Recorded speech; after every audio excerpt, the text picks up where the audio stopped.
for as long as humans have existed. One specific mystery have inspired more curiosity than others, that is, are we alone in this universe, or there are some alien life in the outer space? So let's start something you might not be expecting, that there is actually a pretty good chance that aliens do exist. Space is so enormously huge that chance of intelligent life somewhere in the outer space is pretty good.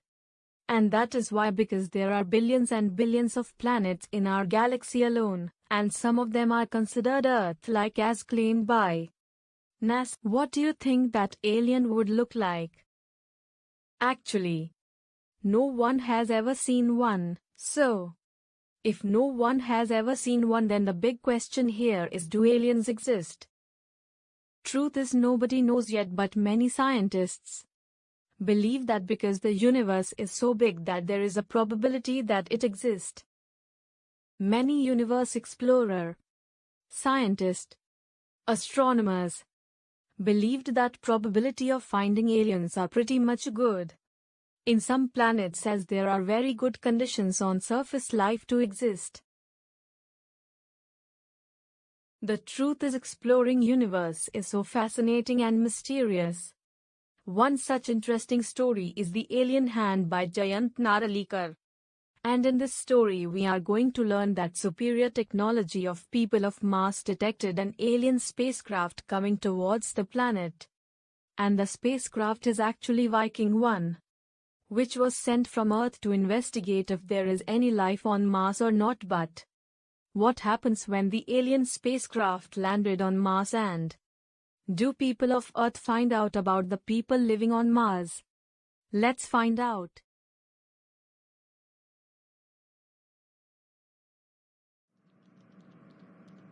Tilu, how often have you been told not to go that way?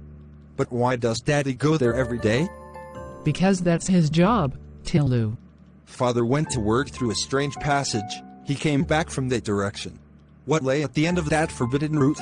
Not only me, but a great majority of the community would have liked to know.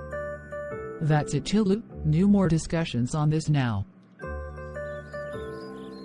Knock knock. Open the door, I am at home. I am very tired today, I will take a short nap. Okay, dear.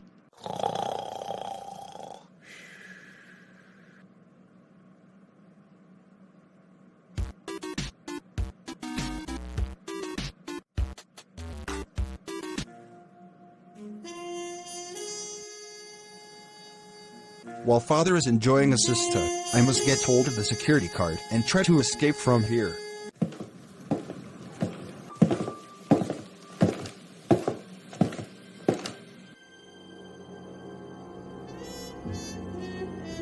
Oh no. This metal door's barred my entry.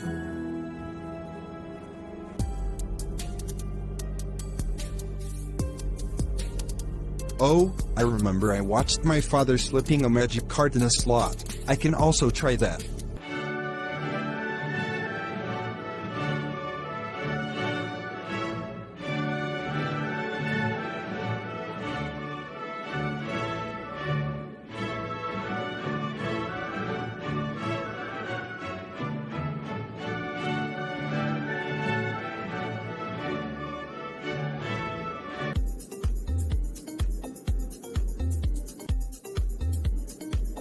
The passage led me from the underground habitat to the surface of the planet. Now I will see that the sun or the stars about which I had heard and read so much. Someone is trying to go on the surface of planet. Guards check immediately. A kid has mischievously entered the surface of the planet. Go check and take that kid out.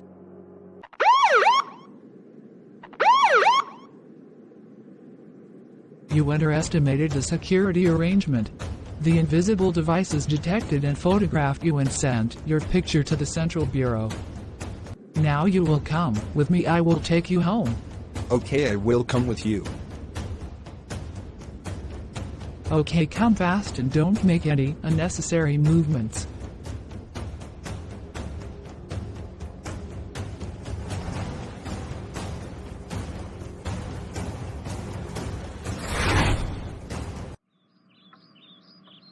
Tilu, I have told you a number of times that we are not allowed to go there.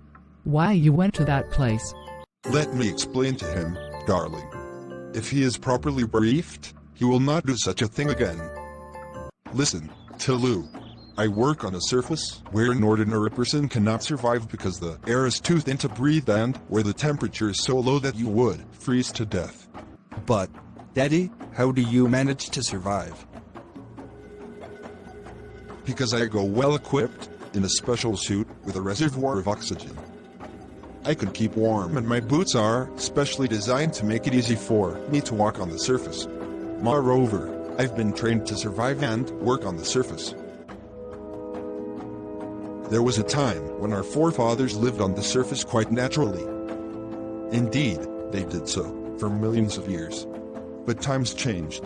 The very sun, which had provided us with sustenance, turned hostile. It changed only slightly, but the change was sufficient to upset the balance of nature on this planet. First the birds became extinct. The animals followed. The fish couldn't bear it anymore either.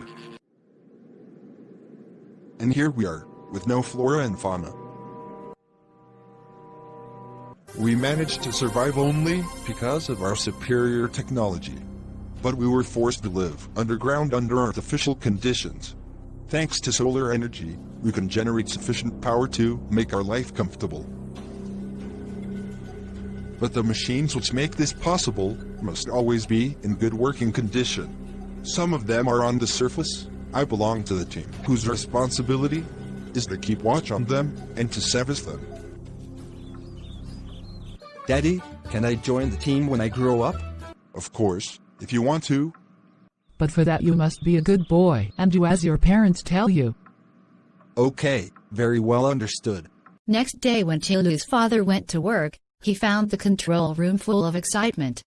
People were crowded around the big TV screen.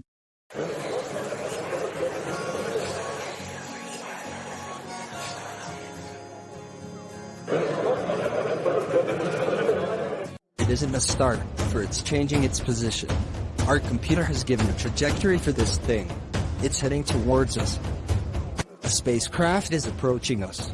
The conference room in the Central Bureau was so quiet that an outsider would have thought it was empty. It was full to capacity, but the members of the Central Committee were unusually quiet. They knew that the president was going to make a momentous announcement. 2 spacecraft are approaching us. One is in fact orbiting our planet, while the other is still far away. We guess that they are coming from our neighboring planet. How should we react? Number 1. Your views, please. Sir, if we wish we can totally destroy these spacecraft with our missiles, but that won't make us any wiser. We do not have the capacity to render these craft unoperational in space. Our reports say that they do not contain living beings, they only have instruments. Number 2. Your opinion? I recommend non-interference and passive observation.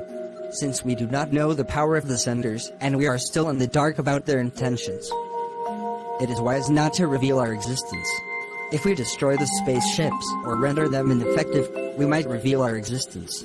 The president looked at number 3, a social scientist. He rarely agreed with number 2. But this was one of those rare occasions when he did.